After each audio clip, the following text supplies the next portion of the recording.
O Senhor esteja convosco. Proclamação do Evangelho de Jesus Cristo segundo Lucas. Naquele tempo, os 2 discípulos contaram o que tinha acontecido no caminho e como tinham reconhecido Jesus ao partir o pão. Ainda estavam falando quando o próprio Jesus apareceu no meio deles e lhes disse: "A paz esteja convosco." Eles ficaram assustados e cheios de medo, pensando que estavam vendo um fantasma. Mas Jesus disse: "Por que estáis preocupados? E por que tendes dúvida no coração? Vede minhas mãos, meus pés, sou eu mesmo. Tocai em mim e vede. Um fantasma não tem carne nem ossos, como estáis vendo que eu tenho." E dizendo isso, Jesus mostrou-lhe as mãos e os pés. Mas eles ainda não podiam acreditar, porque estavam muito alegres e surpresos. Então Jesus disse: "Tendes aqui alguma coisa para comer?" Deram-lhe um pedaço de peixe assado. Ele o tomou e comeu diante deles. Depois disse-lhes: "São estas as coisas que vos falei quando ainda estava convosco? Era preciso que se cumprisse tudo o que está escrito sobre mim, na lei de Moisés, nos profetas e nos salmos." Então Jesus abriu a inteligência dos discípulos para entenderem as Escrituras, e lhes disse: "Assim está escrito: o Cristo sofrerá e ressuscitará dos mortos ao terceiro dia, e no seu nome serão anunciados a conversão e o perdão dos pecados a todas as nações, começando por Jerusalém. Vós sereis testemunhas de tudo isso." Palavra da salvação. Ave Maria, cheia de graça, o Senhor é convosco. Bendita sois vós entre as mulheres, e bendito é o fruto do vosso ventre, Jesus. Santa Maria, Mãe de Deus, rogai por nós, pecadores, agora e na hora de nossa morte. Vamos sentados um instante. Meus irmãos, minhas irmãs, hoje a palavra de Deus fala de conversão. E quantas vezes a gente acha que é convertido e não é. A gente está ainda num processo. O ruim é parar no meio do caminho, porque tem gente que não agrada nem a Deus, porque não avança, e nem o diabo, porque não retrocede. Então fica no meio do caminho e apanha dos dois lados. E nós somos chamados a, evidentemente, agradar a Deus. São Pedro, nesse sermão aqui da primeira leitura, ele vai usar essa expressão, metanoiate, mudai a sua mentalidade. Convertei-vos aqui é traduzido assim, né? Metanoiate, ou seja, convertei-vos, mude a sua mentalidade para que os vossos pecados sejam perdoados. Ora, a expressão mudar de mentalidade não significa a pessoa mudar alguma coisinha na vida dela, não é? Por exemplo, deixar apenas de pecar. Deixar de pecar muito pouco. E Nosso Senhor nos convida a muito mais. Essa mudança de mentalidade deve produzir em nós uma santidade em todas as camadas da nossa vida. Primeiro, abandonar o pecado. É verdade, diz São João na carta dele. Mas no Evangelho, Nosso Senhor mostra que até o partir o pão tem que ser impregnado de santidade, no caso dele, de divindade. Comer um peixe, ele divinizou as coisas mais pequenas da vida. Mostrar a palma da mão, olha aqui minha mão, olha aqui meus pés. Tudo foi feito com uma dignidade infinita. Nosso Senhor, portanto, nos convida hoje a levar nossa conversão até os menores atos da nossa vida, os pequenos atos da nossa vida. E aí, em função daquilo que a gente absorve da doutrina católica, da fé católica, nós temos vários tipos de católicos, não é? Tem o famoso católico do IBGE, não é? Que é aquele que não entendeu nada, não absorveu nada e não aplicou nada. Mas ele se chama católico por comodidade. E quando ele está na rua e o IBGE vai procurar, ele diz: "Qual é a sua religião?" "Católico." É mais rápido, é fácil. Ele já fala e vai embora, ninguém incomoda ele. Esses aí, desculpa, nem nós colocamos na lista dos católicos. Mas existem outros católicos que, por razões de profundidade ou não, podem ser denominados mais ou menos da seguinte maneira. Primeiro, católico de sentimento, de emoção. É aquele católico que gosta de ir na igreja, porque canta aquela música que ele gosta muito. Quando aquela música é cantada, ele fica emocionado, não é? Depois ele gosta do ambiente, está todo mundo, ele gosta de ficar perto, não gosta de ficar sozinho, então ele vai para um lugar onde tem muita gente. Então é o católico de emoção, ele fica só nas emoções, só nos sentimentos. Já vi isso, católico que diz, eu vou naquela missa porque ali tem umas músicas muito bonitas. Então, cuidado. Esta é o seu católico que não se deixou impregnar. Por quê? Porque é impossível, todo mundo sabe, continuar tendo emoções com as mesmas coisas durante muito tempo. Vai chegar um momento que ele vai chegar na igreja, não vai se emocionar, vai pensar que a fé dele acabou e vai embora. É procurar outra igreja, quando não, outra religião. Então esse é o católico superficial, é o católico de emoção, o católico de sentimento.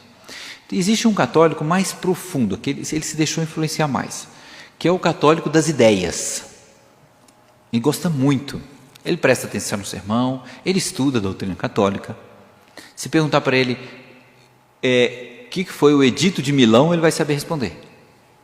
Vai saber. Quem foi Gregório Magno e qual foi, também ele sabe, ele estuda.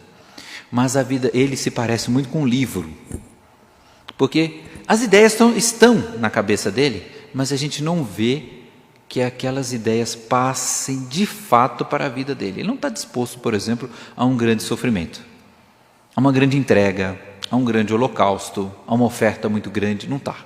Ele conhece, mas ele aqui, só aqui, o catolicismo impregnou a cabeça dele, não as atitudes. Esse católico de ideias, ele, por exemplo, ele vai se confessar sempre o mesmo pecado, nunca que ele muda, está tudo, nem sequer a quantidade, porque ele conhece muito, mas se esforça pouco. Esse homem, é preciso dizer, também não se deixou impregnar a fundo pela fé católica.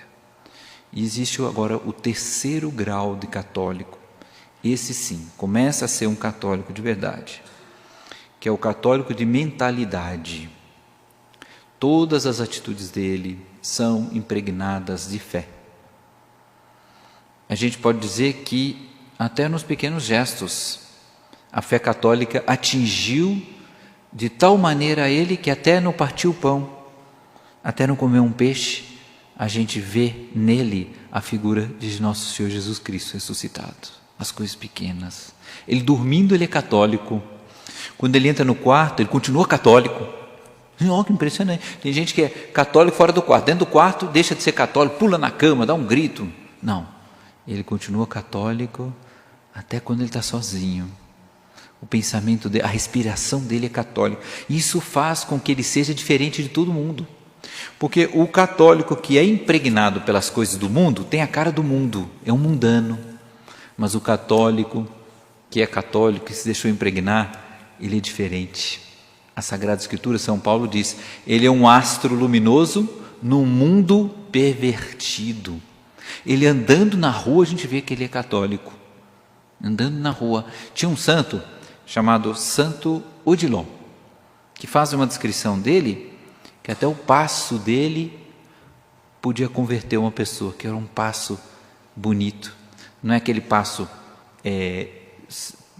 cambaleante, não é aquele passo indeciso, não é aquele passo agitado. Era um passo calmo, firme, de alguém que tinha na cabeça convicções a respeito da fé. Esse era Santo Odilon. Então nós podemos tirar alguns princípiozinhos, tirar alguns princípios da fé católica e aplicar esses princípios para a nossa vida até nas coisas pequenas, porque é sendo fiel nas pequenas que a gente vai ser na grande.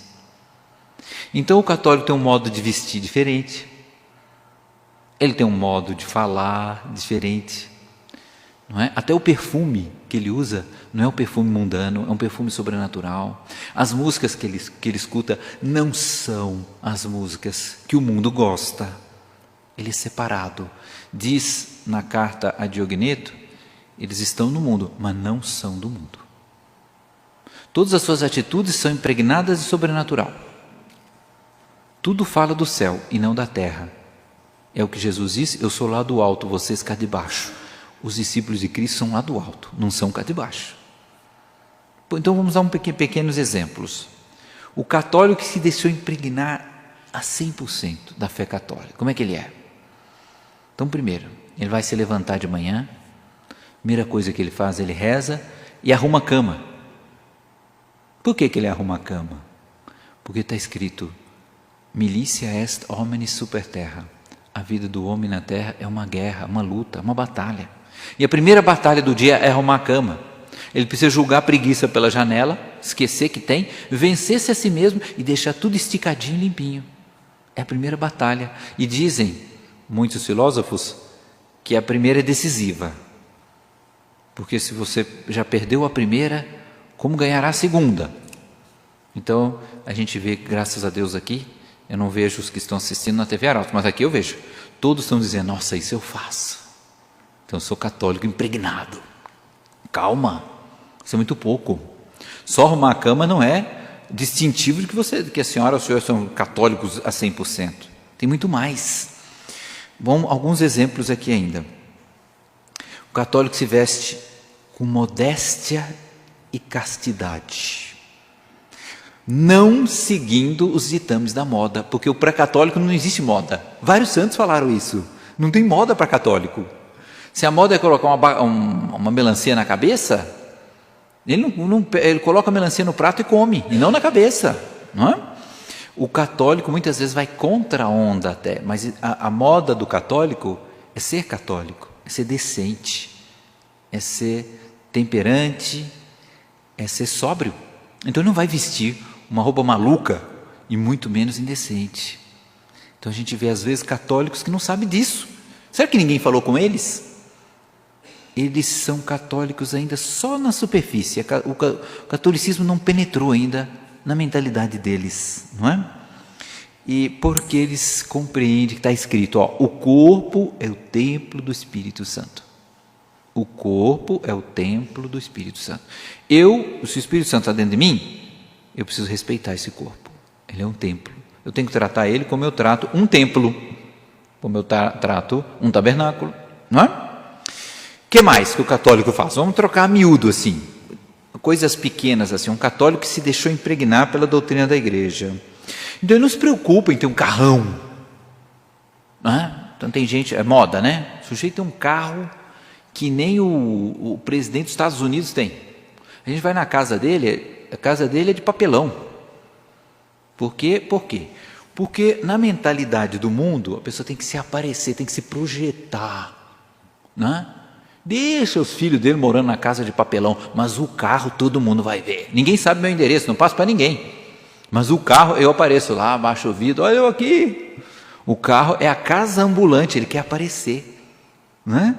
Ou às vezes o mundano quer tirar do bolso um celular do tamanho de um, sei lá, do tamanho de um caixote de sapato assim, com vários botões assim, luzinha.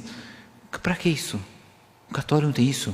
O católico pode usar uma casquinha, simples. Para ele celular, sabe para que é? Para telefonar. Não sei se vocês sabiam disso. Acho que essa geração já não sabe que celular é um telefone. Não esqueceram, não é? Então o católico não se mistura com as coisas do mundo e ele não se importa com a vaidade. Porque está escrito na Sagrada Escritura, tudo é vaidade. Tudo é vaidade, tudo vai passar, não é? O celular, o pequeno ou grande celular não vai para dentro do caixão, não vai. E o seu caixão sendo bonito ou feio, o que está dentro vai ser feio de todo jeito, porque você vai ficar feio lá dentro, não é? E vai se desfazer, e tudo passa. Então o católico tem essa consciência, e para ele o pátio da vaidade que é o mundo não interessa. Ele não está interessado no que os outros pensam dele. Quem é casado, não, até aqui todo mundo dizendo, não, isso também eu faço. Nossa, que bom, né? Casados, como é que é um casal que se deixou impregnar pela fé católica? Aqui é fenomenal, que aqui todo mundo vai dizer que já faz, não é? Primeiro, o casal aceita todos os filhos que Deus mandar. Ele não coloca obstáculos a essa realidade de Deus. Porque está escrito: a tua esposa é uma videira bem fecunda e seus filhos são rebentos de oliveira ao redor da tua mesa. Olha que bonito. Que maravilha. Uma família grande, numerosa, não? E que felicidade pode uma mãe dar para um filho quando ela considera que o filho que vai nascer não é um estorvo para ela. Pelo contrário, ela está feliz. Quantos vierem, eu vou tratar bem, eu vou amá-los, porque são meus filhos, são os rebentos de oliveira ao redor da minha mesa. Não é? Um pai católico não usa nunca um celular na mesa, porque ele respeita a esposa. As esposas estão fazendo assim. Só que o padre fala: e a esposa também nunca usa um celular na mesa, na hora da refeição, porque ela respeita o marido. Porque os maridos estão fazendo assim, não é? É falta de respeito usar esse aparelho quando se está na presença dos filhos, da esposa, sentada numa mesa, num momento que não é para isso. Não é?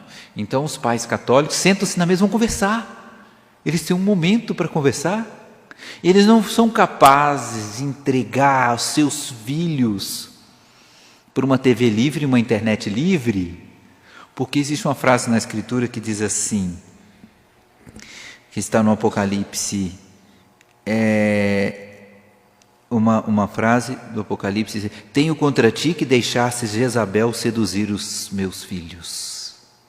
Olha, bonito, né? Não deixa Jezabel seduzir os filhos. Então, que atitude bonita. Na vida individual de cada um, o católico tem gestos bonitos, atitudes nobres, palavras distintas, selecionadas, palavras seletas, porque está escrito: somos filhos de Deus. Não é? Tem uma frase, tem um ditado que diz: filho feio não tem pai. Já viu isso? Filho feio não tem pai, porque o filho feio faz o pai ficar feio. Claro. Então o pai, quem é o pai desse menino? Sumiu. Você acha que aquele pai vai querer aparecer? O pai não está louco, saiu, pulou o muro e foi embora. Então os filhos de Deus têm que fazer jus à beleza do pai. Então, por isso os católicos impregnados pela fé católica têm gestos belos, atitudes nobres, palavras distintas, um vocabulário seleto, não é um vocabulário vulgar, é um vocabulário seleto. E então nós temos aqui uma espécie de fisionomia moral, alguns exemplos de como são as atitudes de um católico que realmente se deixou impregnar. Não aquele católico de emoção, ou aquele católico de ideias, mas o católico de mentalidade. Isso é tão verdade que na vida dos santos, a gente vê, por exemplo, Santa Bernadette vai fazer o nome do Pai, e tem alguém que se converte vendo ela fazendo o nome do Pai. Não é?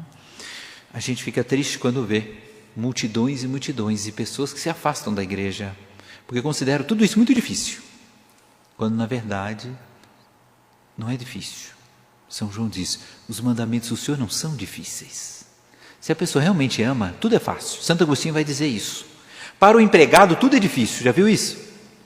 Ai, não dá, não consigo lavar isso. Para o empregado tudo é difícil. Santo Agostinho diz: para o enamorado tudo é fácil. Quem tem amor faz tudo fácil.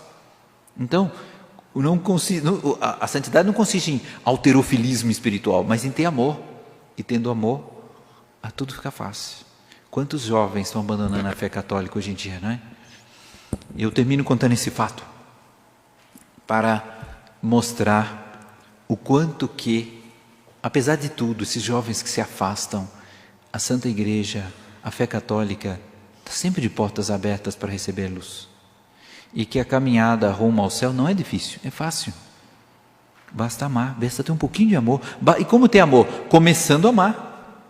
Começa a amar, depois o amor vai aumentando, vai esquentando o coração, como esquentou passo a passo o coração dos discípulos de Emaús.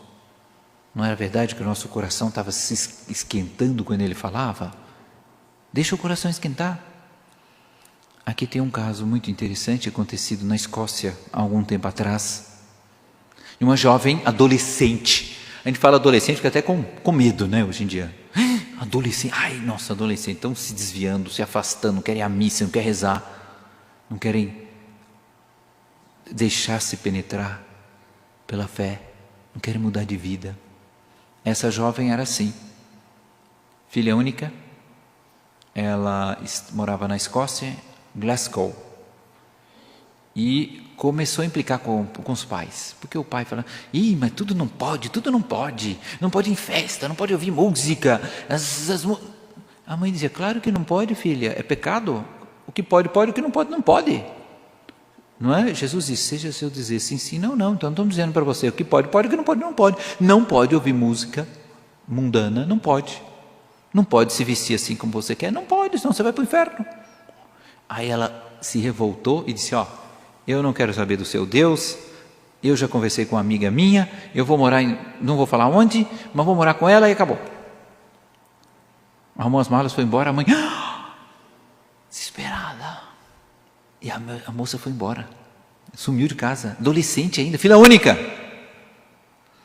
Sumiu. O que tinha acontecido com ela? Foi para um lugar lá, festa, bebida, e afundou-se na vida, no mundo. Tudo que o mundo tinha para oferecer para ela de bom, o mundo deu. Só que depois faltou dinheiro para se sustentar, para sustentar a casa, e ela caiu nos piores vícios e nos piores empregos também. Nem vou falar aqui. Para poder se sustentar. E esqueceu-se dos pais. Com o passar dos anos, o pai morreu, a mãe ficou velha, envelheceu, não? E ela estava lá nos subúrbios da cidade, fazendo o trabalho dela. Uma coisa horrível. A mãe ficou sabendo. E ela ficou tão apavorada, a mãe, era viúva, que ela procurou um pároco e disse, padre, como é que eu faço para encontrar minha filha? Ela sumiu, ela está no mau caminho. O padre disse, não sei.